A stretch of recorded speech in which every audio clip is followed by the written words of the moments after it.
Hello there, and welcome to an all-new episode of Talking Smack, where we talk superheroes, movies, animation, comics, and much, much more. I am your host, Josh Scar, and joining me, as always, is my co-host, Alex. Alex, how are you doing today? I'm doing fantastic because it is a drizzly, miserable day, which, according to all movies, is the perfect weather in the UK. So I'm very excited about it. It is a gloomy, blustery, rainy day, which it's a...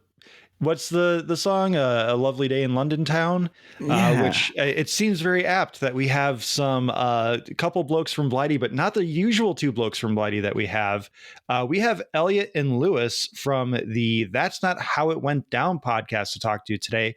So let's bring them in. Elliot and Lewis, how are you guys doing today? Well, you'll be glad to know that it's just as miserable and rainy as you might imagine in London today. It is grim. It's the greyest day you could possibly think of. I was watching the Tottenham Villa match earlier today, and yeah, it was rainy there too. So I was just like, hey, we're all just having the same weather today. It's great. Well, you've got a big Villa fan in the studio. Yeah, exactly. So it's fine when the weather's bad when you're on the winning side of the match.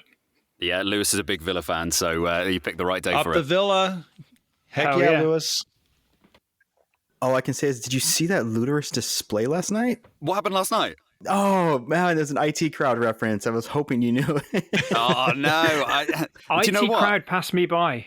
Oh, it's Yeah. like a I know. comfort show for me. I rewatch like once or twice a year. Oh, Father Ted and Black Books, I was like, yeah, I know these pretty darn well. But yeah, IT crowd, I don't know. That passed me by as well. Maybe it was more popular outside the UK than it was here. Yeah. I went from like The Office and Extras, and then sort of my teenage years, I went to then American stuff. So I went to like Scrubs and that sort of thing before coming back to the thick of it and other British sitcoms since. So yeah, the IT crowd. What's the other one? What's the other channel? Green Wing. That's another one. Green that Wing, yeah. We were big Didn't really. Arrested Development. I can't even say it. We were big Arrested Development fans, weren't we? Yes, that's a standard bearer for me. I love hearing some Scrubs and Arrested Development love. I've found that a lot of Brits that I know now really enjoy Scrubs, which makes me very happy because Scrubs is one of my comfort shows. Yes, completely. I just went back and sort of casually watched it, or you put it on in the background. You know, it's like putting like a radio station on, and then you tune in every so often to really focus, and then just dip away again. Yeah, it's seminal. It's classic. Do you have a favorite bit from Scrubs or favorite joke? Favorite joke? Oh no, put me under pressure. I mean, Or one that just sticks with you. Let's say that, because there are a lot of really good jokes. I think the episode opens with it where Carla says something like, "Why is there a pancake in the silverware drawer?" And Turk turns around and says, "You mean, why is there silverware in the pancake drawer?" Yes. It's those, yeah. The very silly ones are my favourites usually. Yeah, I mentioned it to Alex every time we bring up like moments that are stuck in our head. There's a season 6 episode where Elliot or JD and Turk are taking care of one of Dr. Kelso's friends. She's got some kind of foot infection, and she's like, "Hey, don't." Maggie, JD's telling her like, "Yeah, Maggie," telling her, "Don't worry. It like you would have be amazed how crazy this procedure would have been years ago." And it like flashes back all the way to like caveman days, and JD has like the monologue, but it's just caveman nonsense. Where he's like, "Unga bunga runga, unga bunga runga bunga." And then he flashes back and he's like talking to Turk. He's like, "I think I might have killed you, but I think I might have been sad about it." I like that one just is so stupid, but I love it. Yeah, all the costume, the efforts they go to commit to all those fantasies are, they get more and more outlandish as the seasons go by. So the important Scrubs question is season 9. Do you consider that season 9, or are you like me where that is a spinoff that the network was too cowardly to admit it was a spinoff? Is that the one with the new junior doctors where it's like none of the original cast? I see what you mean. Yeah. Yeah, that doesn't, much like the 4th and 5th Indiana Jones films, season 9 of Scrubs, that doesn't exist. There is no season 9 of Scrubs. Yeah. It's like the Never Say Never Again of the series of Scrubs. Yeah. It's not canon. Oh, I really wish they would actually put that on a good Blu-ray restoration, but they're never going to. What, never say never again? Yeah, it's not that bad. It's just weird that they would do a remake of a film that at that point wasn't, I don't think it was even 20 years old. It's just such a weird thing that Sean Connery would be like, oh, I think this is the right time to remake Thunderball. And even though you're just kind of like, but we still remember Thunderball. It doesn't make any sense. Yeah. Very strange. Yeah. He was just ahead of his time. He was thinking 2010s, 2020s. He wasn't thinking 1970s. Oh, yeah. He was like, I'm going to do a legacy movie way before this becomes legacy. So, Elliot, Lewis, first and foremost, please let everyone know about your podcast, and then we have our first formal question for you after you do your elevator pitch of the podcast. Well, our podcast, That's Not How It Went Down, surrounds movies based on true stories and inspired by real events. So every week we take a look at a movie based on a true story. One of us does a deep dive into the fact behind the fiction, while the other one is left in the dark, sort of playing the role of the audience. So we work our way through classic movies. I mean, we've done so many so far, like Jaws, The Terminal, Titanic. I mean, we've got, how many have we done now, Lewis? About 50 episodes, something like that? Yeah, over 50, yeah. And we work our way through each movie and try and pick apart what's true and then what's kind of been twisted and turned to make a Hollywood movie, you know? Yeah, I think it started like the initial idea, I think, came from you, Elliot, talking about Cool Runnings. I think that was your like Inception film, not the film Inception of the idea. Yeah. And then we've sort of gradually, the more we've done them, we've moved, you know, we sometimes go to films that are bona fide. Might be a biopic, or it's absolutely claims to just tell the story of someone historical.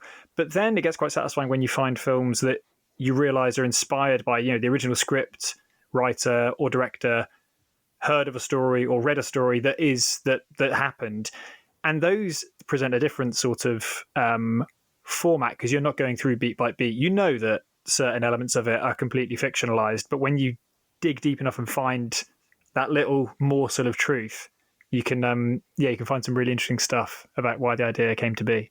Yes, like one week, you know, we'll focus on a film like Braveheart, which is, that tells the story of William Wallace and a specific point in history. And then another week, we'll do a movie like Footloose, which is based on a real class of students from Oklahoma who were banned from dancing in their small town in Oklahoma. They weren't allowed to dance. And, you know, so that's a more kind of loose inspiration. But like we say, we go back through and we really kind of go back through with a fine-toothed comb and pick apart the fact from the fiction. One of the things I really dig about what you guys do with the podcast too is you don't limit yourself to just movies that are openly based on true stories. You also have gone into like Indiana Jones. You've got the Conjuring movies, which are again loosely based on real things. Your most recent episode, as of time of recording, was the Fast and the Furious, the Vin Diesel, Paul Walker movie. So I find that really cool that you're not just pigeonholing yourselves into just, oh, well, it doesn't openly admit that it's based on a true story or it's inspired by true events or anything like that. So I really like that about your podcast. That's quite an interesting thing because we have a list of films like that we like a SharePoint that we just keep adding to, and obviously films keep coming out and there's new releases that go onto the list. But it almost feels like each week when we then announce to the other one what they need to watch, the challenge is almost to try and find something that's not on the list. So even though we've got this massive back catalogue that we not back catalogue, but this log that we can pick from, the challenge is to say, actually, I just discovered that this has some basis in reality. And it's not necessarily about going, haha, that's the film claims this and that is wrong. It's not about pointing out historical inaccuracies. If the film's not to our taste, inevitably some opinion bleeds out and it might get more critical. But it's really about going, well, the actual thing that happened, this is what it is. And why is that not in the film? Sometimes for the better, sometimes for worse. But it's just interesting, usually every time. And certainly talking about something like Indiana Jones, which you go, well, you know, whilst it doesn't purport to be absolutely based on a true story, Lewis was doing the research for that, and he was providing nuggets of stuff where I was like, this is fascinating, because he's looking at, you know, similar people to Indiana Jones, you know, whether they're archaeologists or treasure hunters, and then looking at the history of the artifacts that, for instance, we see in Raiders of the Lost Ark, in the Ark of the Covenant, and similar things like that. And you were going back to the Golden Idol at the beginning of the movie, which is absolutely inspired by a real artifact from history. And, it's just as intriguing to go back and pick through what's real in that as it is to go back through something like, I don't know, a war movie, and discuss whether, how accurate that is to what we see on the screen. I love it. I love doing it. Now, was it difficult when doing Titanic to receive James Cameron's notes on why you were wrong? Because when the Mythbusters came out and tried to do the door thing, he had some notes for them. Yeah, we're still waiting, aren't we? I mean, once that blows up, we'll wait for we're going to be in the firing line for sure. Yeah, he just can't leave well enough alone, can he, old Cameron? Yeah, I mean. No. You were saying in that episode, because we sort of said, well, Jack and Rose are not necessarily based on real people, et cetera, et cetera. But I think you did some really deep diving. You went back through like the logs of the Titanic, the manifest, and you found people with the initials J. Dawson, which it would be hard to ignore if you were as committed to historical accuracy as James Cameron was, including diving down in a submarine and, going down to see the wreckage. And celebrating the reenactment of the digital reenactment of the Titanic splitting in half, where he's like, yeah, kaboom, yeah, great, that's it, yeah, bada bing, bada boom. You're like, yeah, people like, died. 1,200 people died, James, and you're sitting there going, yeah, it breaks in half, bada bing, bada boom, awesome, yeah. But it's that's so flippant. When we find things that we concede could easily be coincidence, but it's that mystique of going, well, it could be coincidence, but imagine it's not. Imagine the scriptwriter did just, was doing their research, sees a name and goes, well, why the hell not? Let's just jot that name down, and how that then makes it into the script. It's it's fun to speculate. Mm. Your Catch Me If You Can episode really destroyed the mystique of that movie. That was one where I was just like, I think Elliot was also just extraordinarily disappointed in that one. I'm sure the research side of it was also like, oh, none of that happened. What? He wasn't that smart. He wasn't that suave. He just, he did like 3 things and then just made a bunch of claims. And it's really disappointing at how little he actually got away with. Well, we love those kind of movies. I mean, we as film lovers, we love those movies where people go above and beyond and they're able to kind of game the system. That's a reason why everyone loves Ocean's 11, because you get one up on those kind of people in a position of power, and it's like the average Joes just kind of proving that you can do extraordinary things.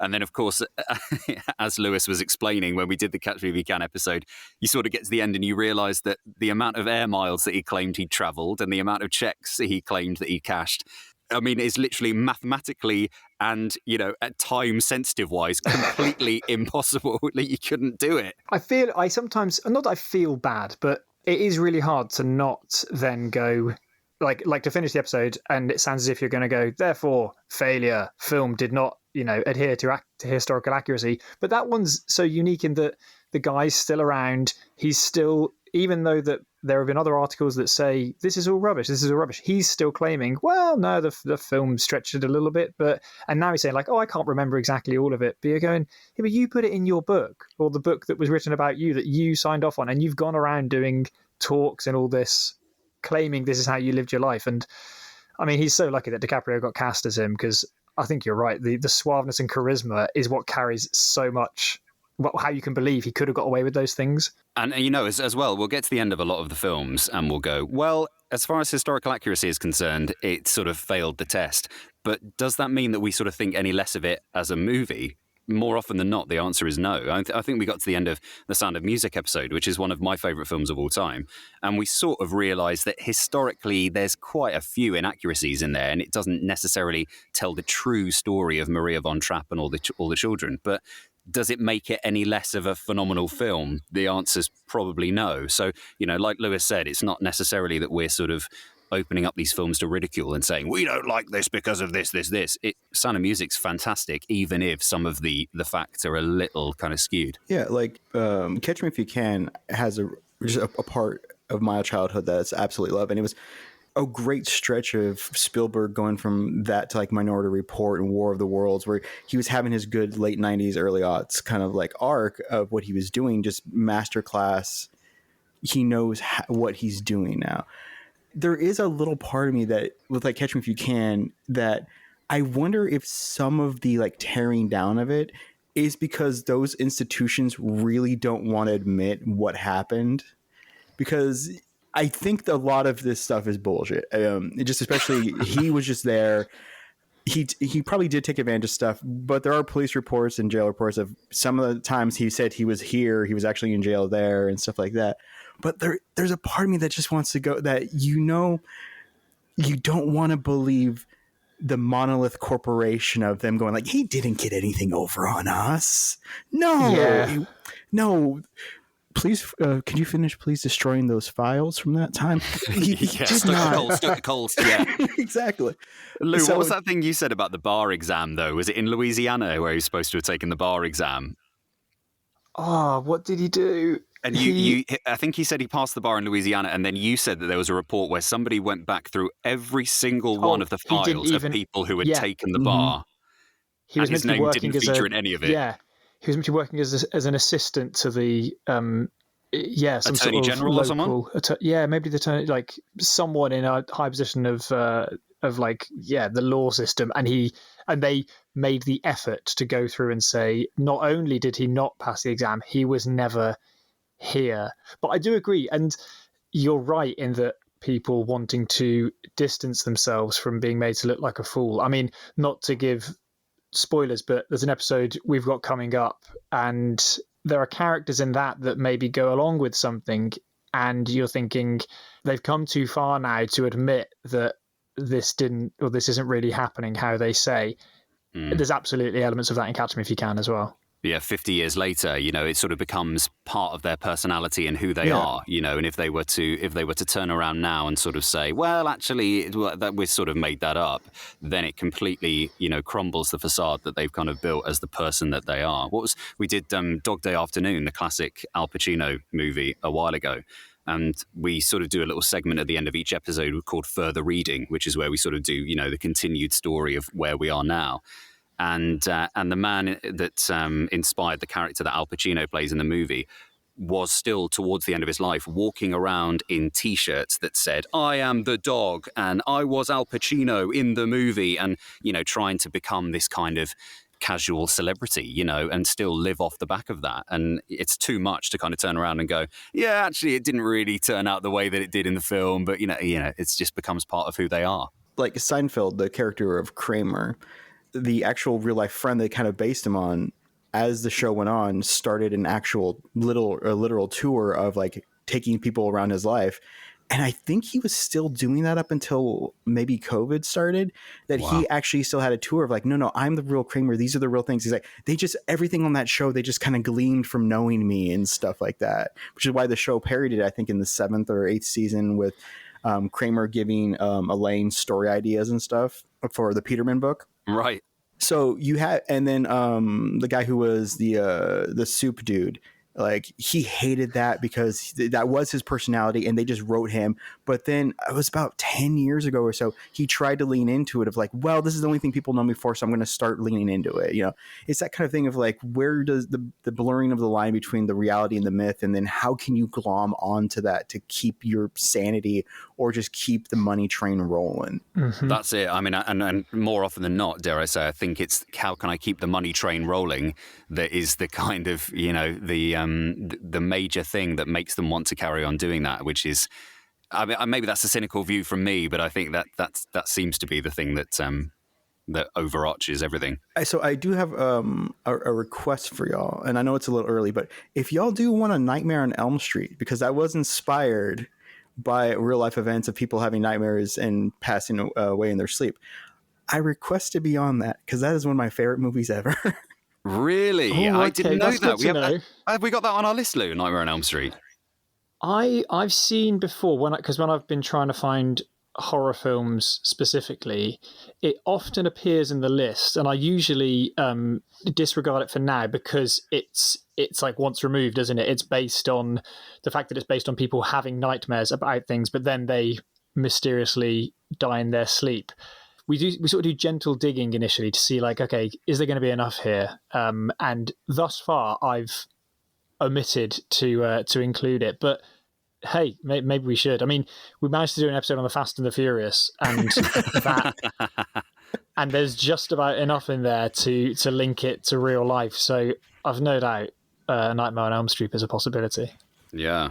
Well, I will help you with the research then, because I have an idea. Great. All right. Well, I was saving my request for later, but I have my book right here, Rocket Boys, the memoir that inspired October Sky. That is one that I was going to throw out to you guys if it wasn't already on the list. Oh, nice. Yeah. Okay. I'm not going to This is caveat like great. Alex where like I have to be on it, but that's a movie that I absolutely love. And the book, I think it'll be kind of surprising to you guys. I think that how accurate the movie is to the story. Like one of the biggest changes is just that Homer, the guy played by Jake Gyllenhaal, is actually Homer Hickam Jr.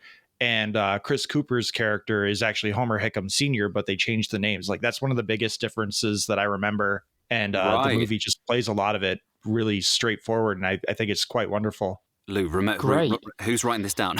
I've got both of them jotted down already. You'll just have to listen back to the fantastic. episode when it releases, and you'll be able to write it down then. Well, yeah. I mean, these are great though, because what we try and do is, we don't we want to be as kind of diverse as possible. So we try and do different genres every single week, so that we're kind of it's not just that we're doing biopics every single week, or we're not just doing for instance, we've done things like. The Bob Dylan movie, A Complete Unknown. And then we were thinking, well, we enjoyed that load, so maybe we should go back and look at Bohemian Rhapsody. But we sort of think, no, we just need to park it for now. We need to push that one down the road. So we're not, so we do like a horror film, then a sports movie, then a comedy. And then, it sort of circles around. I'm shocked you guys haven't done Believe yet, the story of the U.S. hockey team from 1980. Or is that on the list? Yeah. I've heard of Miracle. What's it called? No, Miracle. That's what it is. Yeah, Miracle. Miracle. Yeah. But what the hell am I thinking with Believe? I don't know. Miracle is what I meant. It's Miracle. Because Al Michaels, Do You Believe in Miracles? That's what I'm thinking of. There it is. Yeah. Yeah. The sports one's really interesting because they actually end up being some of the longest ones to research, and therefore the more research you've got, the more material there is, the more questions there are, because they tend to cover such often cover such long periods, or a lot of moments happen in them, and we're really committed to trying to keep the episodes to under an hour, because I just think you get through it quicker. And if I see a podcast that's an hour, I'm like, that's not bite size, but it's enough to get into, but I'm not committing to 2 hours 40 minutes. Good grief. Especially it's because our episodes are so kind of information heavy. I feel like after an hour and a half of heavy kind of historical research, it's you never want to lose people, whereas I think we keep it to 56 57 minutes, and it's like bosh, there's the revelations around every corner. But I mean, speaking about winter sports, the episode on Cool Runnings we absolutely loved, because it was the revelations there are just kind of mind-blowing as to how it ended up being 4 failed sprinters as opposed to what the true story actually was. And I love the research part that you guys do with that episode, especially where you're talking about how he, in the movie that he's talking about, how he ran a 10-second 40 or something like that, or 100 meters something. And at the time that would have been world record paces. And in the movie, they're like, oh, you're too slow, man. And so it's really good information to have that you don't really get context for in the presentation of the film. Yeah, if Darius had been given the chance to go to the Olympics that year and run his 9.9, which he says that he does, he says, I run it in 9.9. If he'd gone, he would have won the gold at the Olympics in Seoul that year. But instead he didn't. He ended up going to Calgary. Y'all are not allowed to do Eddie the Eagle or Rudy, because I cannot stand... Oh, no, Rudy is not a bastard-coated bastard with bastard filling to make a Scrubs reference. Hey, yes, absolutely, yeah. Well done. You leave that movie alone, okay? Sean Astin... Is this like the holy grail of movies for you? Well, Rudy's a Midwest hero. We're from the Chicagoland area, so Rudy is he's a really big deal in the Midwest, because Notre Dame is the big college for our area. And the movie just puts him up on this pedestal when in reality he was just a try-hard jerkbag that he was trying too hard in practice, because he was allegedly but his teammates didn't like him because he was potentially hurting people. He was putting guys in really bad spots because he was trying so hard to get on the field and prove how good he was. Sounds ripe for the podcast. That sounds absolutely. Let's do it. And also, try hard jerkbag is my new go-to insult. I'm going to get that into the episode. I was going to go dickbag, but I don't know why. I feel like I shouldn't be doing as many curses for some reason. Try hard dickbag. I'm going to get them both in. Yeah, no. Sean Astin is Rudy, and it's just like it's such a heartwarming tale. And then you talk to anybody who was on the teams with him, because like during his time at Notre Dame, it was Joe Montana, or was it Steve? Which of the quarterbacks was with him? Oh no, it was no, this is beyond our reach. Montana. This is all you. Yeah, I think it was Montana. Yeah, Joe Montana, huge NFL quarterback in the 80s, won 4 Super Bowls, legend, one of the greatest of all times. He was on the same team as him. And every once in a while, he gets brought up in an interview of like, so you were on the same team as Rudy? And you can just tell he's like, do you not know who I am? Yeah. You want to ask me about this dude who got a movie one time? Oh, man. And just Eddie the Eagle is just an adorable movie. Well, we very nearly selected Eddie the Eagle recently, but again we've gone for something else. But it feels like once we think about doing one, even if we don't select it, it's like it's on our periphery, so it might not be long. I think we need to do something with Hugh Jackman that isn't as horrendous as The Greatest Showman. Oh yeah, The Greatest Showman is crazy. I appreciated that episode so much. Oh man, because P.T. Barnum dickbag, like, so appreciated you guys being like, they should have just made the musical and not made it about P.T. Barnum. Like, that would have been better. It's wild. I mean, in the UK, they're just about to mount the first ever stage production of The Greatest Showman, and of course, it's a real kind of fan favorite. But now I just want to sit at the back of the auditorium and tut. I just want to. No, that wasn't how it went down. Yeah, I mean, the whole show, the whole movie is about kind of acceptance and, family and belonging and being who you are and all this kind of uplifting stuff. And then you read about P.T. Barnum and you're like, oh, Jesus Christ, how did this turn into this musical? Why did they use this guy as the jumping off point for such a heartwarming musical tale? It doesn't make any sense. You know what? That could be a really good marketing strategy. We could exit flyer the podcast at The Greatest Showman, tie in some sort of protest promo thing. Yeah. You've seen The Greatest Showman, but is that really how it went down? Have you guys seen the honest trailer for The Greatest Showman? And they sort of do the alternative title at the end. He's like, Jerk du Soleil. I always love that joke. It's so good. Yeah. I mean, you just got to stand outside with some picket signs and just be like, Hugh Jackman needs the answer for this. Excuse me, Hugh. We have 2 questions. Why won't you give up playing Wolverine? And how dare you about P.T. Barnum? What other Hugh Jackman movie can we do? Well, there's ones that, I mean, this is another thing we do. We try and reverse engineer it. So we'll be like, I really want to do an episode on this. Please let it be based on something in truth. And you keep digging. Do you find something? And you go, yes or no. And I thought Prisoners might have been, because I think that is a really, really good, I mean, it's dark, but that's a particularly good Hugh Jackman performance. There's got to be. I thought that was based off a real thing. Is it really? I mean, we need to have a look back through it. I think that's one of the most underrated films of the last 20 years. I don't understand how that movie didn't get nominated for all sorts. I mean, well, I do. I think I do know why. I think that the name of the film Prisoners is a terrible name for a film. It's really rubbish. I think they could have done a bit of a number on that. And I also don't think that people thought that Hugh Jackman was sort of a serious kind of emotional lead actor at that point. I don't think he'd even done Les Miserables at that point. So, maybe he had, I'm not sure. But, 2016 Prisoners, I think. Okay, yeah, so Les Mis was a bit before that, wasn't it? But somehow it just sort of died. And I think it's just one of the most underrated films of the last 20 years. It's fantastic. So on the subject of like film genres, what are some of like your favorite genres? Like obviously here at Talking Smack, we like superheroes and movies, animation. And comics. And comics, yes. Got to get the whole brand in there.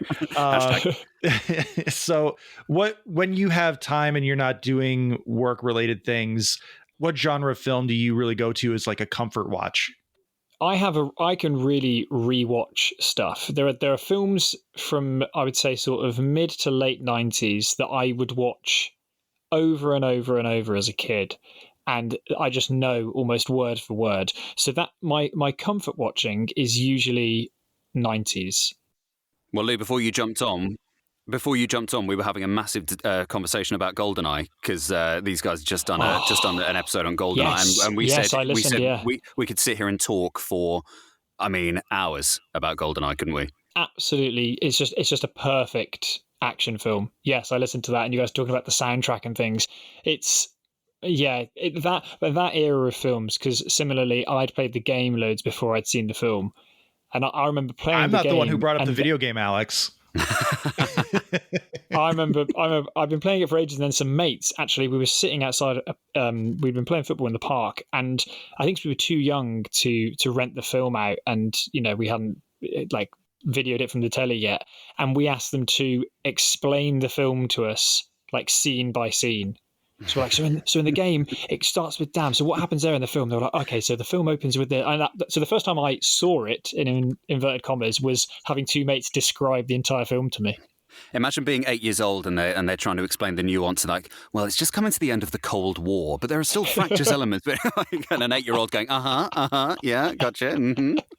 Yeah, but we've talked extensively as well about The Mask of Zorro, haven't we? Which of course is Martin Campbell as well. And there's something about those kind of late 90s sort of slightly cheesy, I suppose, but action movies where everybody involved is just going at it whole hog. And I feel like that's a genre that we've slightly lost because there's an element of kind of winking at the audience now. These kind of straight to Netflix action movies. Like I'm sure there was one with like Chris Evans and Gal Gadot, not too long ago. And I think there was one called The Fountain of Youth that came onto Apple with Natalie Portman and John Krasinski and people like that. And they're all the way through them, there just sort of seems to be these sort of subtle kind of winks to the audience, which is like, we know this is a bit silly, but we hope you like it. And I'm like, no, you've got to commit. You've got to go whole hog.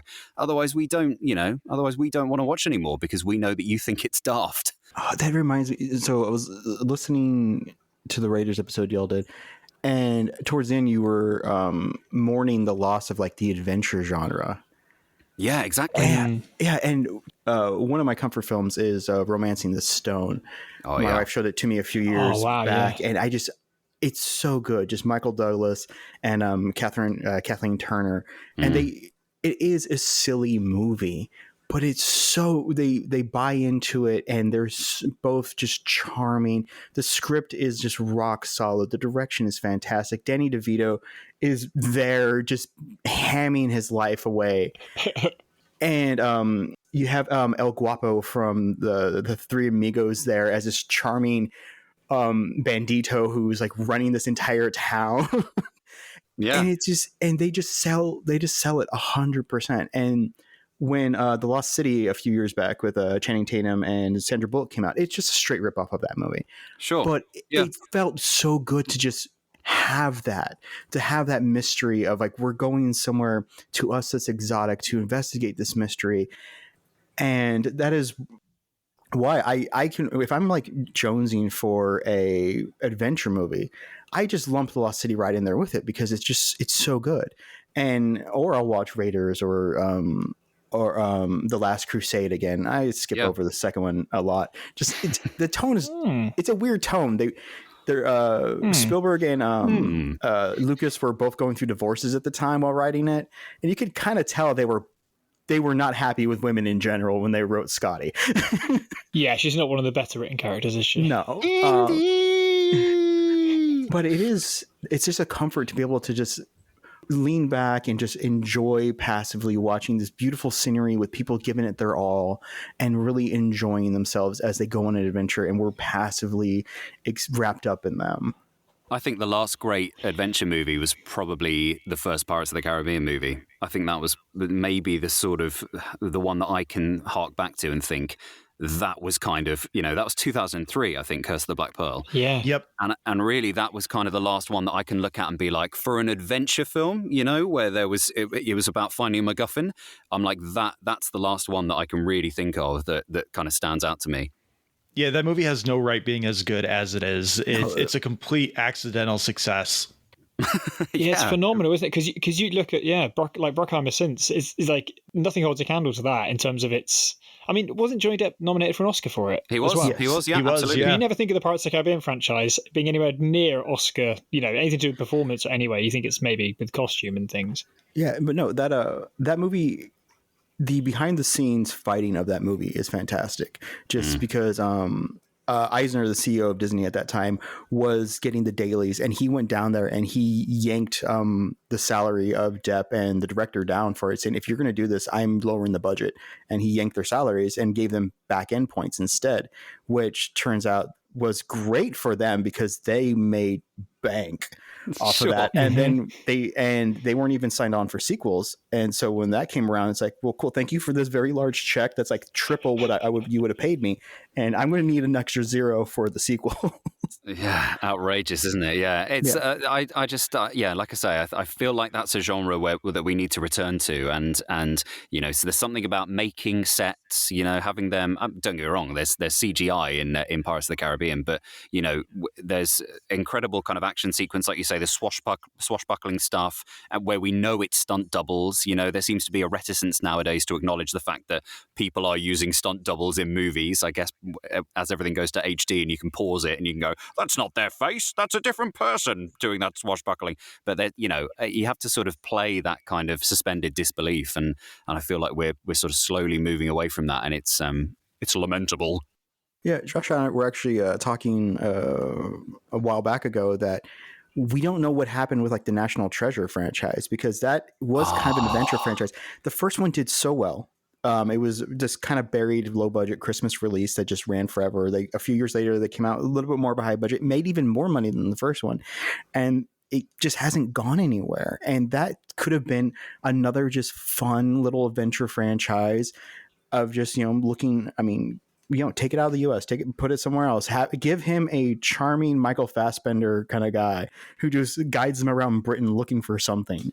It could be great. You could just pop around. Every movie could be a different nation. Well, we always sort of say as well that the reason that we don't think that, well, there's a lot of reasons why the most recent Indiana Jones films don't work, which we could get into at a whole different episode. But I think that the identification of the MacGuffin that they're trying to look for has to kind of mean something. So obviously for the American people, I mean, is it the Declaration of Independence or something, or that was the first one? And then the second one, there's a book that I don't know, one of the President George Washington or someone writes the Book of Secrets. Yeah, it's basically all the undercover presidential secrets, like aliens, Area 51, all that sort of stuff. Yeah, when the president is sworn into office, they were given this book and they add to it throughout their presidency of all the secrets they were told. Right. Yeah, I feel like culturally it sort of has to mean something to the audience that it's being presented to. And ultimately where I think that Kingdom of the Crystal Skull, for instance, falls down is you're like, sorry, what are they looking for? Like, is this weird glass head and it relates to us how? Like, who is it? And I feel like without that kind of anchor, the audience are just kind of floundering around a little bit, pretending that they care. I feel like that's kind of where they went wrong a little bit. Yeah, I mean, this is maybe more specific to Crystal Skull, but I feel a lot of this genre of film now, and it goes with what you were saying, Elliot, about people sort of, winking to the audience effectively, because it's so patronizingly displayed to the audience now. Like, you have to do very little thinking or like engaging with it to try and get on board with the plot. It's two separate things. You've got the audience and then this massive void between you and what's on the screen. You could take Crystal Skull and anyone could make a very simple edit by probably cutting about 10, 15 minutes of material in total, where there's good ideas in there, but you just need someone, like they run with it too far. You just need someone to go, okay, great. No, we get the idea. That's all good. We don't have to. The best example, I can't remember if I say it in the Raiders episode, but when they're in the big warehouse where we know the Ark is, and we assume they're going for the Ark, and they're not. And then Indy breaks away, and he swings on a lamp, like old school times, and he's swinging on his whip, and then he slightly misjudges it, and he goes flying backwards, and he lands in the driver's seat between two soldiers. And that's enough. The visual of like, oh, he's not quite as good as he remembers. He's a bit older. But then he lands, the two soldiers look at each other, and then Harrison Ford goes, damn, I thought that was closer. And you're like, No. We didn't need you to tell us what the point of that scene was, or that moment was, and it just does it throughout. And you're just like, the more it does it, the less and less engaged you're getting. Yeah, just explaining it to the audience in a way that's just sort of goes beyond. I was watching Attack of the Clones last night for no reason whatsoever, but there's a bit where they get introduced to Owen and Beru. I think it's played by Joel Edgerton actually. I know Joel Edgerton rocks up everywhere. It's crazy. It's awesome, right? It's amazing, yeah. But they all introduce each other. Yeah, it's like when you find out Carl Urban's in like everything. Yeah. Or like Henry Cavill is the son in the early 2000s Count of Monte Cristo. Yeah, it's so bizarre. The one with what's his name? Jim Caviezel and a slightly disgraced actor. Guy Pearce. Yeah. Henry Cavill plays his son in that movie. No way, that's mad. And anyway, they introduce them to Owen and Beru, and they sort of give their names, and then Natalie Portman just goes, "I'm Padme," and no one responds to her, and I'm like, what was that for? Like, why are you overwriting this? You know, you didn't need to say anything. We know who you are. It doesn't really matter that they don't know who you are in that moment, but just going, "I'm Padme." And then the scene carries on. I was like, come on. Just, you don't need to tell the audience everything. You can just, allow it to exist within that world. So I'm backtracking a little bit because we brought up the Indiana Jones episode. And once we locked in this interview, I've had this question in my back pocket because I really need to know. In the Indiana Jones episode, we're talking about Paul Freeman. And I believe it's Elliot. You mentioned that Paul Freeman plays Ivan Ooze in the Power Rangers movie. Yeah, man. So I really need to make sure, was it you, and are you actually a Power Rangers fan? Mighty Morphin Power Rangers the movie, I think, was the first VHS I ever had, and I wore the shit out of that VHS. I loved it, and I genuinely think as a family movie, it's really, really underrated. I think, again, if you're talking about movies where everybody on screen is just committed whole hog to the silliness, not least Paul Freeman, some of my favorite lines from that was when one of the sort of the black birds, he says something to Paul Freeman where he says, you want us to take another whack at it? And he turns around and goes, how about taking another quack at it? And then explodes him, but does it with such zeal and zest that I'm like, yes, this is great. I absolutely love that film. And it's like one of maybe 3 or 4 that Paul Freeman has rocked up in. Actually, rocked up in the Thursday Murder Club on Netflix the other day. He sort of plays an elderly resident of the nursing home, and I was like, "It's Paul Freeman. He's back." Yeah, that was our first episode for Nostalgiathon this year, and we did a live commentary for it, and I had a smile on my face the entire time. I love Paul Freeman in that movie. He ad-libbed the Brady Bunch reunion stuff. The Brady Bunch reunion. Oh, I love it. Yeah. It's so good. So I'm very happy to know that you were at least a fan of the movie, if not the series. 100%. Well, I would tape them off TV. The original Mighty Morphin. Do you remember the storyline with the Green Ranger, where Tommy kind of turns up and he's the Green Ranger and he's kind of evil and all that kind of stuff? I tell the story on the podcast. I mean, I had the white Power Ranger suit, which seems like a bit of a faux pas to say nowadays, but which was Tommy's, and they had the gloves on. You could press the button and it would go, make the chopping sound. And I had the Red Ranger one of those. Yeah. Oh man, I went to the pub on Christmas Day dressed as dressed as Tommy, the White Power Ranger. I mean, it was awesome.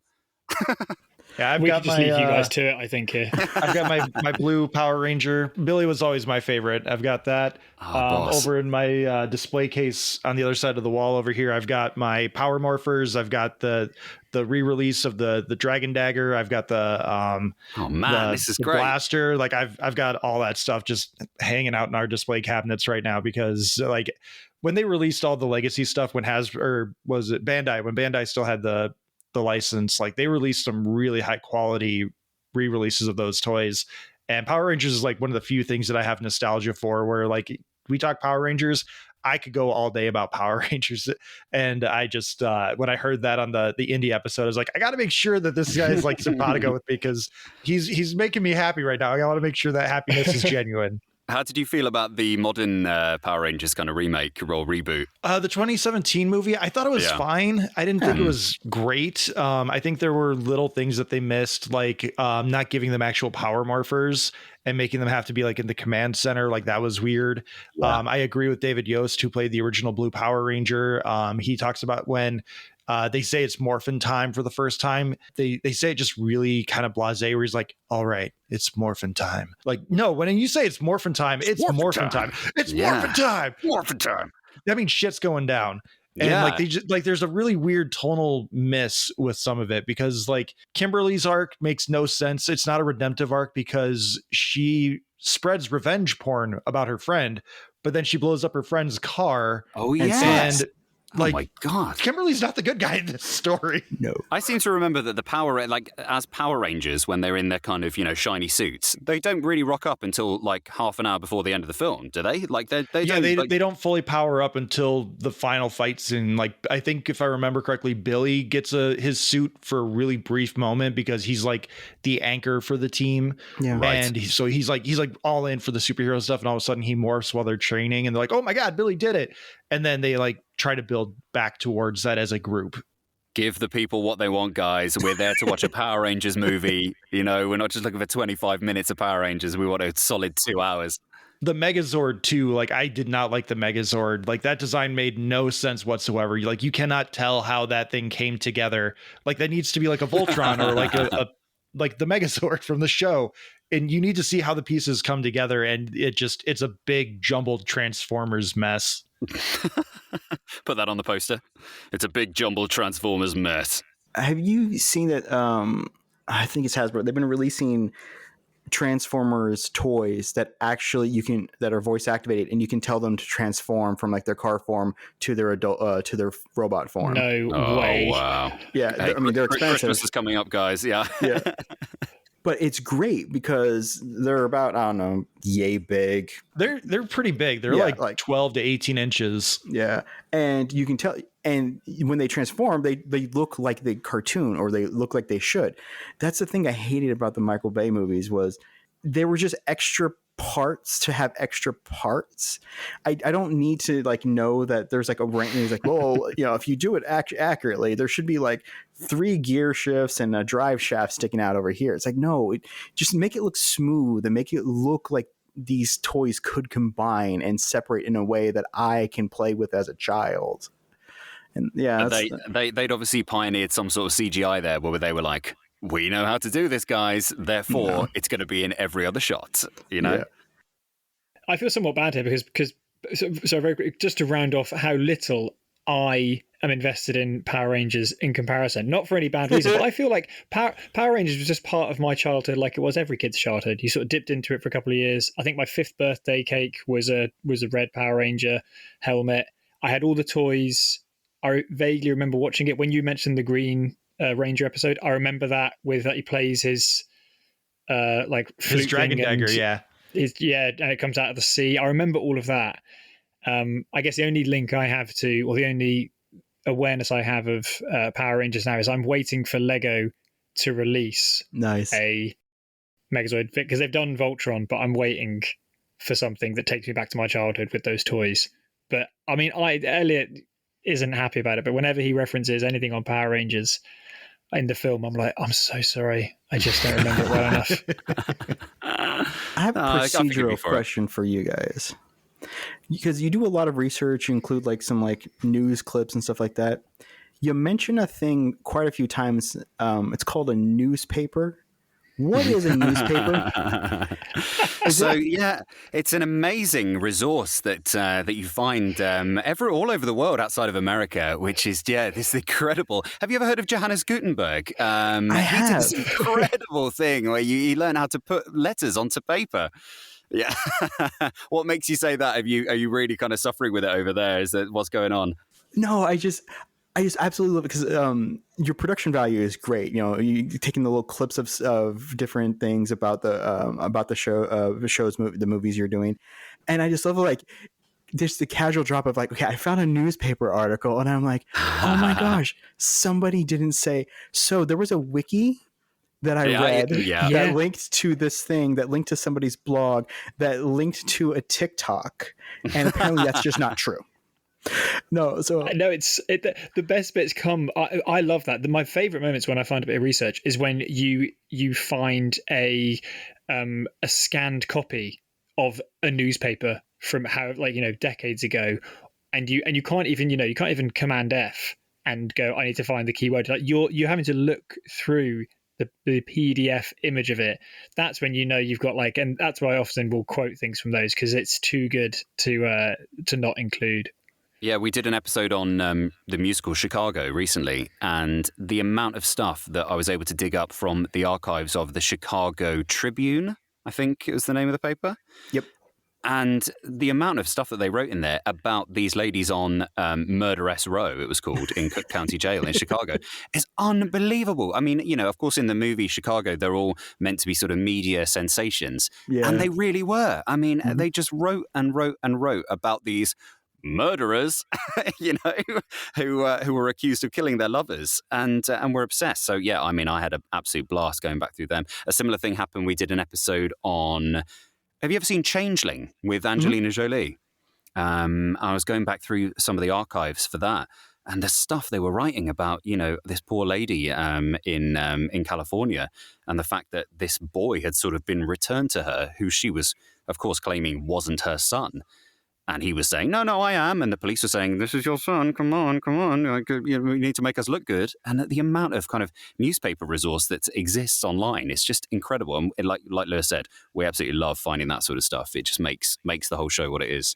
Oh, yeah. No, I love it because, back in the day, everybody had a newspaper delivery, or you were walking down the street with a newspaper kid and buying it there. And they had multiple printings. Like you would have a morning, an afternoon, and evening print that would come out of all the news. So you were aware of everything. So I find it fascinating that you can go back to Bonnie and Clyde, and they were working with the cops, and they were printing her poetry that they would pick up from them on the run, they found a book and her book has some poetry in it, so we'll just print the entire poems. Look how in love and insane they are.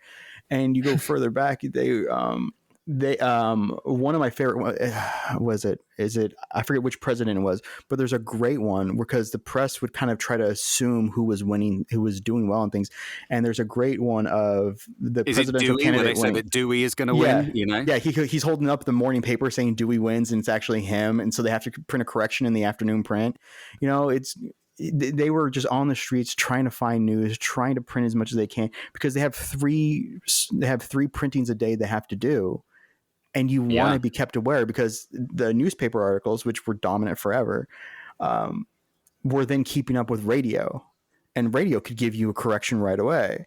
And then, of course, they're trying to keep up with television.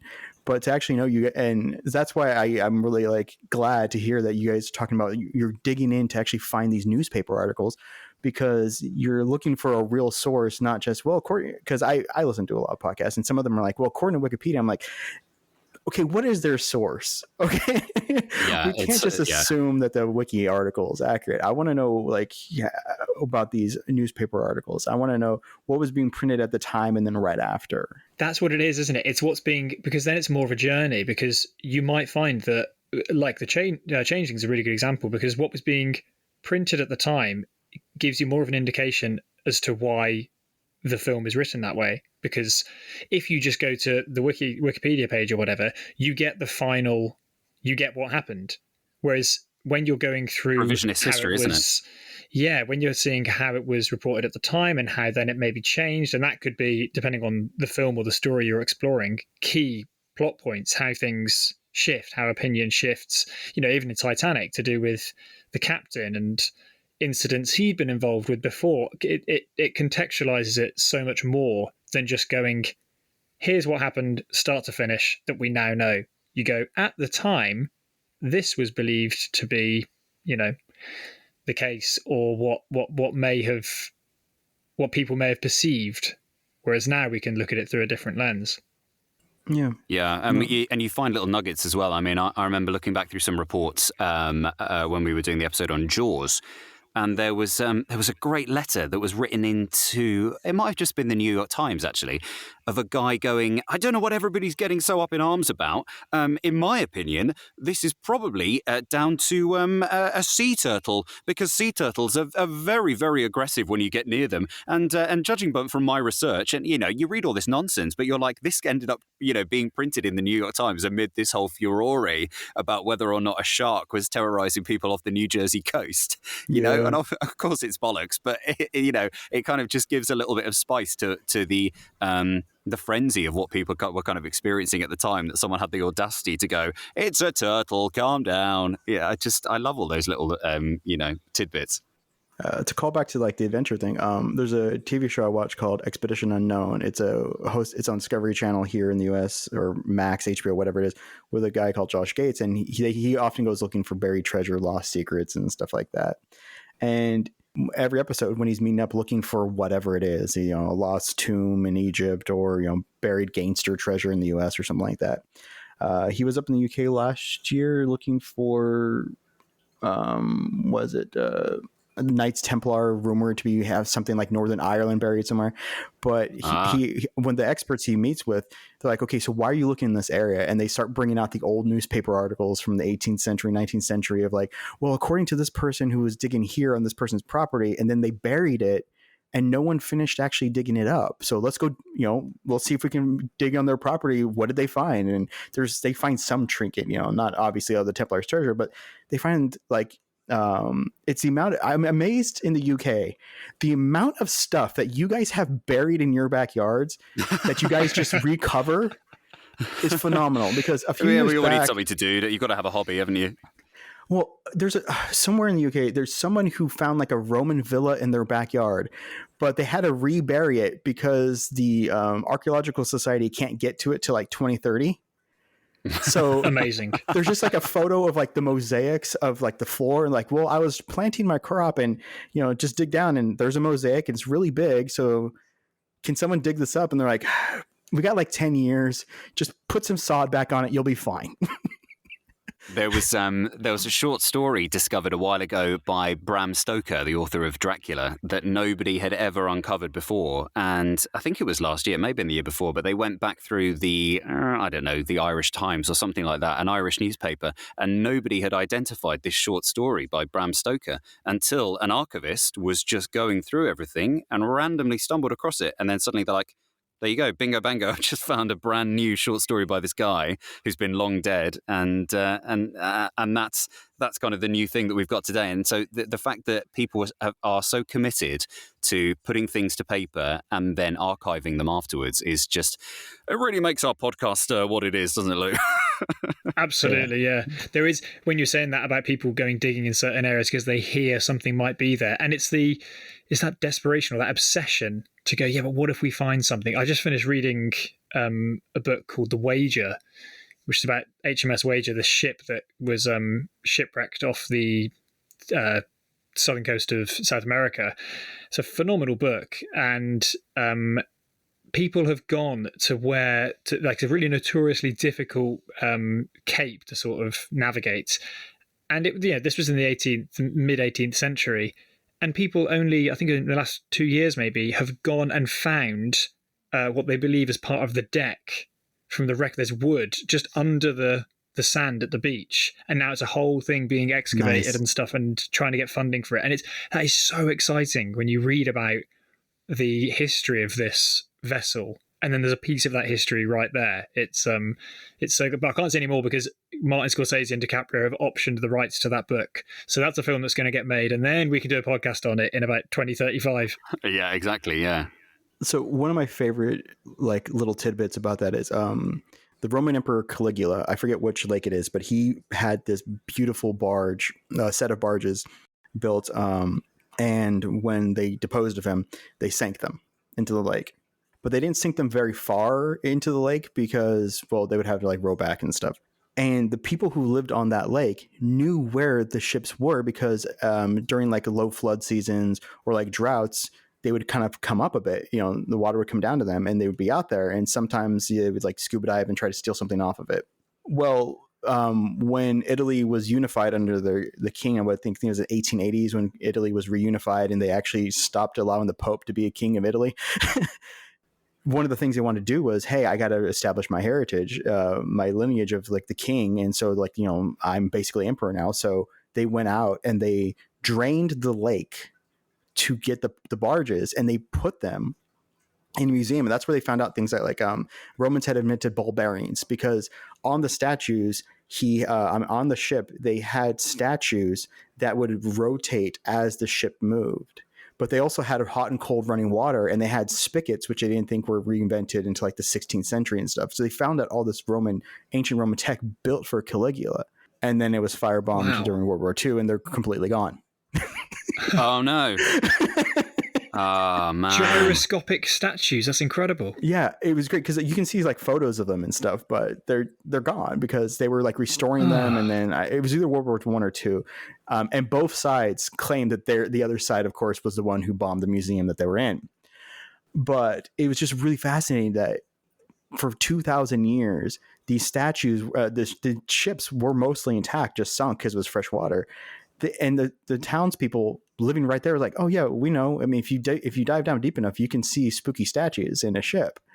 And they just left it there for like almost 2,000 years before somebody's like, we should probably look at that. Wow, that's amazing.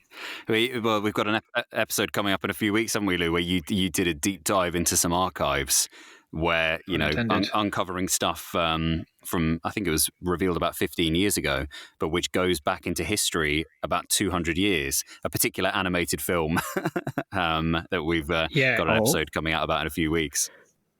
And it's only a small thing, but it's enough to it's just fascinating to go, oh my word, that could be the case. Yeah, that's diving underwater and seeing statues underwater. No thanks. It's like when you hear of this for like, you know, scuba diving training or whatever. They'll buy. Didn't they buy a fuselage from somewhere and then intentionally sink it? And then it's a venue where people can go and dive and explore and stuff. Yeah, the school my wife learned her to scuba from. It was old school buses that they sank into like a little quarry. No. And so you had to dive down to the school bus and like make your way through it to prove that you could do underwater diving safely. Oh, that's I mean, that's really kind of eerie, isn't it? I mean, anything to do with schools, you know, being vacant. No one likes walking around a school when it's empty because it feels like the corridors are kind of echoing, you know. But I mean, going on an empty school bus would be weird anyway. Going on an underwater empty school bus is just pushing the envelope too far. All right. Well, we're hitting close to an hour. We don't mind going a little over, but there is one question that we have not gotten to yet, which is like usually our opening salvo, but we've just been going, which has been fantastic. But Lewis, Elliot, what you doing when you're not doing a podcast, when you're not working? What do you guys do to unwind and just have fun and not create content? What is the fun things that you guys do away from money making ventures? I play a bit of sport. I like to cycle. It's all quite boring things when I say them out loud. I like to cook. I mean, it's all quite typical. Yeah, we don't now live in the same neck of the woods as we used to. So really, our social meetup is the podcast. So we don't do as much together as it has become work. But because it's quite fun to do, it doesn't really feel like it. But yeah, I like to keep things varied. Yeah, I mean, I don't want to jump on the boring bandwagon, but my partner and I quite like bird watching. So we moved out of London about a year ago, a little bit further east, nearer the coast, and yeah, we really like bird watching. So we tend to head down to the local. We've got an RSPB place here, which is the Royal Society for the Protection of Birds in the UK. So it's like a sort of, you know, a nature reserve and things like that. So we go down there with our binoculars, like the twitchers we are, and that's fine as far as I'm concerned. But when he brings it up to me unsolicited, that's when I take the mick. He can have whatever hobby he wants, but when we're walking through, you know, on the way to the studio and there's a bird and he goes, "Oh, that's a so and so." I didn't ask. I don't, but now he'll just do it. He'll just do it to annoy me. Elliot, is one of your favorite films now A Big Year?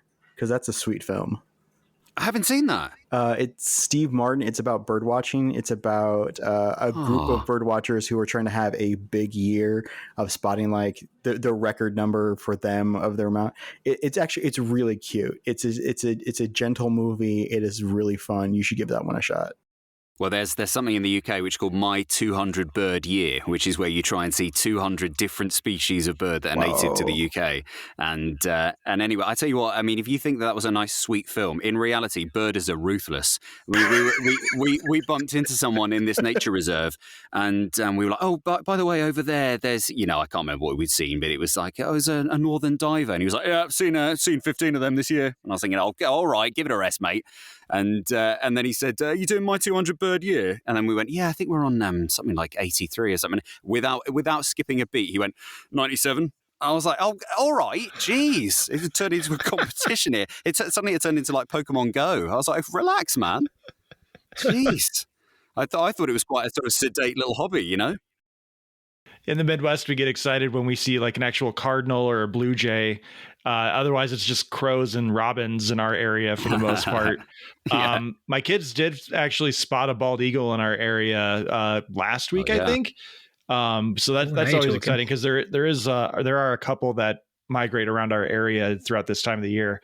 They always try to like find the cornfields that have been recently plowed so they can get a nice easy swoop. But yeah, for the most part, our birds are not that interesting in our area.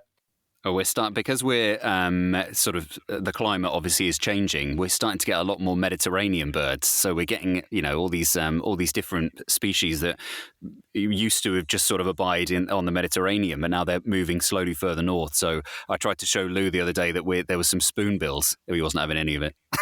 I bet you're regretting asking this question now, aren't you guys? Sorry. Oh, that's great. Yeah, is it any less boring to say that there's Formula One tonight? There's we're heading over to the US. It's Austin Grand Prix tonight, so that'll be what's on telly in our house as well. If you're an F1 fan, have you seen the Apple F1 film with Brad Pitt? Yes, it is an absolute. God. It's an atrocious movie if you do watch F1. If you don't, or you do, I think it's just an atrocious movie. I really do. I'm so opinionated on this.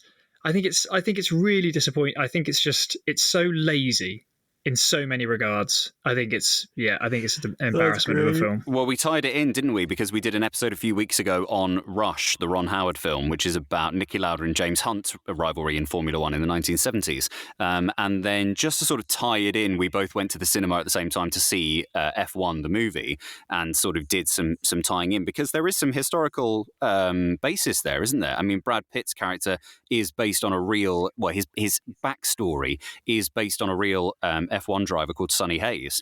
So we sort of tied that in as well. But the trouble is with the F1 movie is that it tries to sort of sensationalize Formula One to the extent where you sort of go, well, what you're creating there is a pastiche that goes beyond what the sport actually is, while still featuring racing with Max Verstappen and Lewis Hamilton and all the other guys on the grid, So you're sort of raising it up to a level that's beyond what you would see on TV as kind of like a glitz and glamour advert to get people to watch F1. It didn't quite work for me. It's no better than it's a live action F1 video game storyline. They like the scenes where they're not on track play out like cutscenes in a video game. It's so bad. The script around when he finds out he's the 9th driver that was asked, or like the 10th driver to come into this team, it's so bad. And the editing is on a par with that scene in Bohemian Rhapsody where I think it's when they meet their agent. They're out singing outside a pub, aren't they? Dylan. There's something like 60 cuts in like 10 seconds or something like that. Yeah. Which by the way, won the Academy Award for Best Editing. It's all because of that sequence at the end of the movie. Like that's all it is. Yeah. I've said this a few times. Sorry. No. Well, I'd bang in the same drum here because I say this a lot on the podcast, but when they do, biopics that are very much trying to recreate moments in history, I've got a lot of bad things to say about Bohemian Rhapsody, and eventually we'll do the film.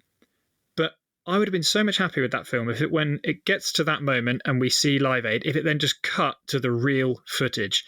I don't need to see Rami Malek doing it. I like people go, yeah, but have you seen it's exactly the same? And he spent all this time learning the piano. I'm like, but we've got the actual concert. what are you adding to it? What are you're not doing anything narratively. We're not seeing stuff backstage that is purported to have happened. You're just doing shot for shot the real footage. So yeah, I don't get on board with that stuff. Yeah, we've got an episode coming out on a recent release. I think that'll be coming out in 2 weeks' time, Lou. It's a brand new release, which is sort of being, I think before the release, they were suspecting it might be Oscar bait, and I'm not quite sure it's going to end up like that.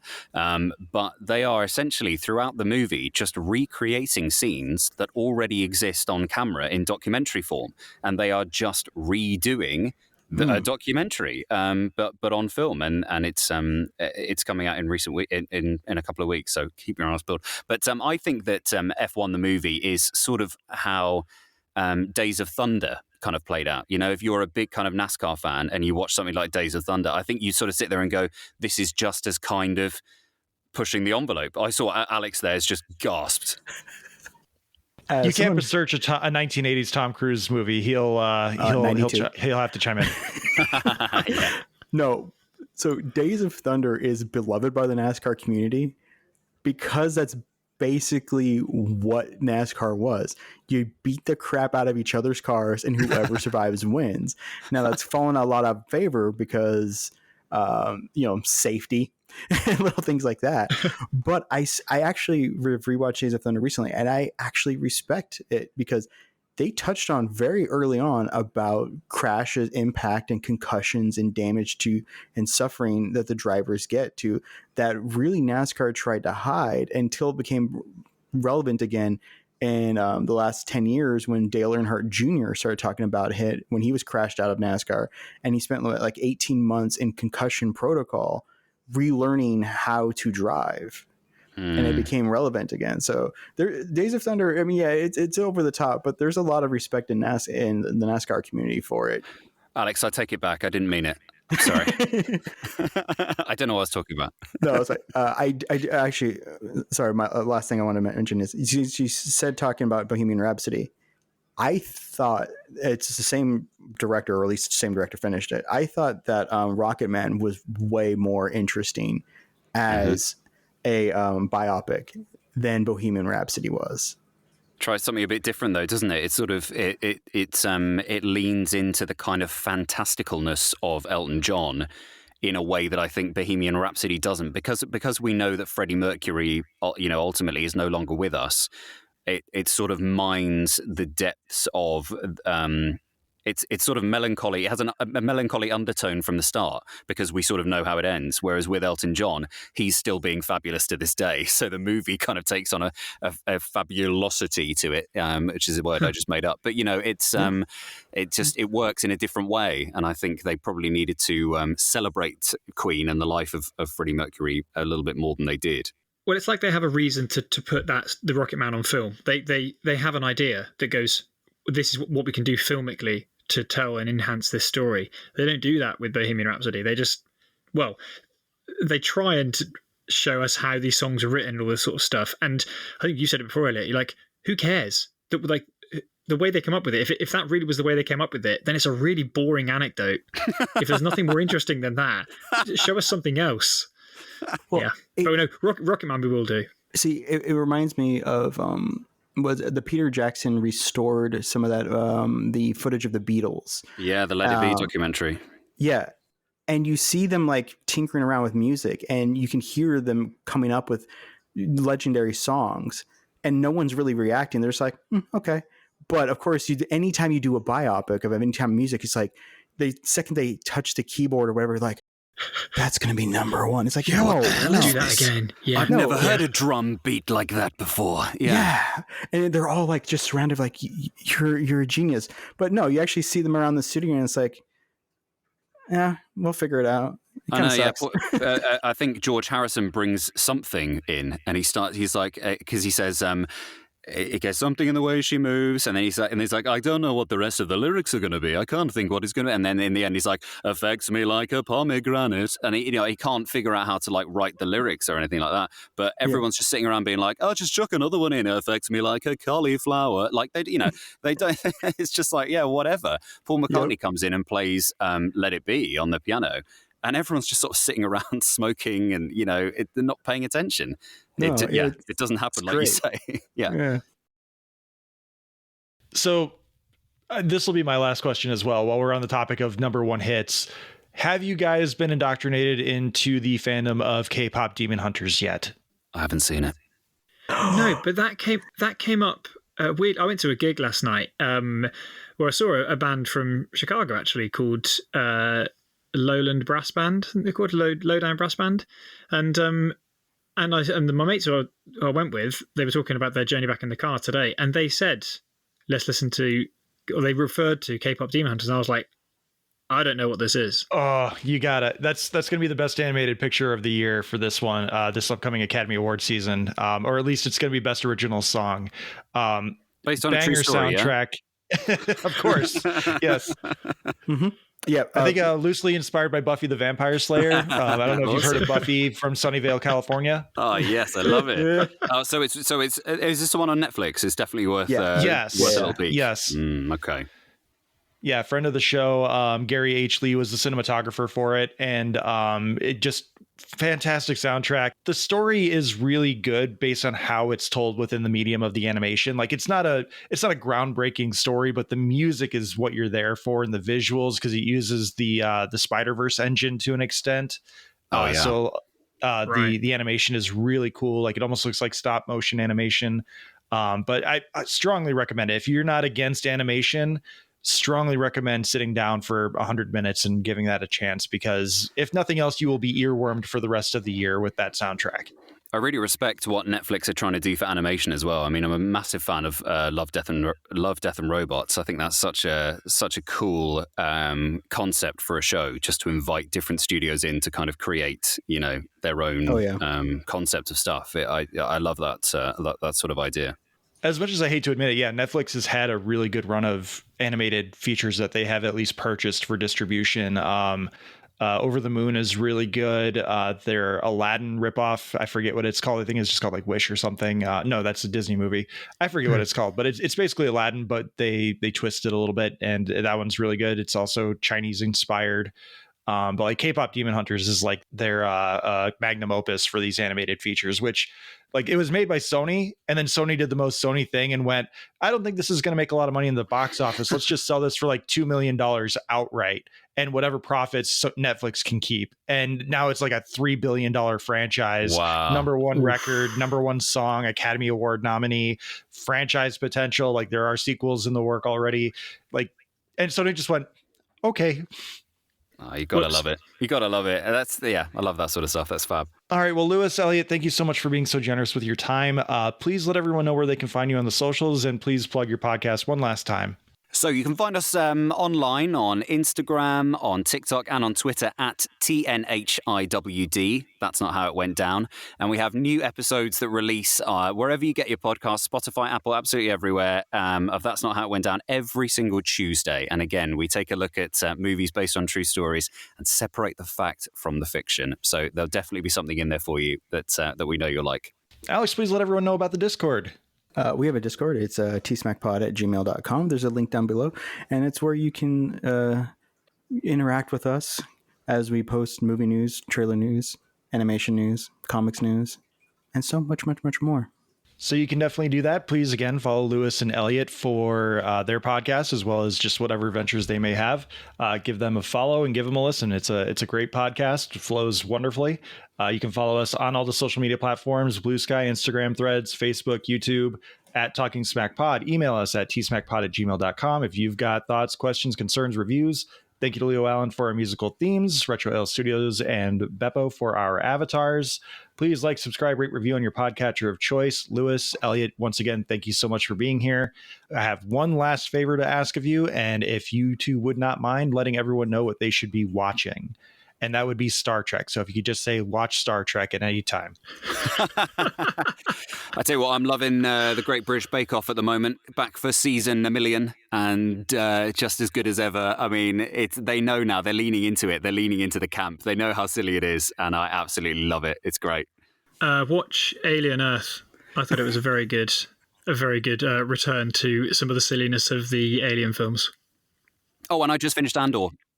Yeah, I just finished Andor. Yes, Andor. Yeah, and then went straight into watching Rogue One, and Andor. The second season sort of starts off a little slow, really ramps up, and by the end, it's like mwah, Star Wars, and straight into Rogue One. Love it. Lewis, I'm going to recommend you don't listen to Talking Smack next week. I do not have kind things to say about the second half of Alien Earth. Fantastic. All right, Alex, what should people be watching? Watch Star Trek, and also Kpop Demon Hunters is taking over the world because wife and I got back from we had a staycation in Iceland for a week, and I found a radio, and I picked up this radio, I put it in the window, and found the only station was a pop station, and I can't understand a thing they're saying because they're speaking in Icelandic, of course. And all of a sudden, and they say, I swear they said Huntrix, and I was like, I think I know that word. And they started playing Golden, like the lead song from it. The one song I heard on Icelandic radio was a K-pop Demon Hunter song. It's global. Thank you again, everyone, for being here. Thank you, everyone, for listening. Lewis, Elliot, thank you again for being here. Alex, thank you, as always, for your time. Everyone, thank you for listening, and take care.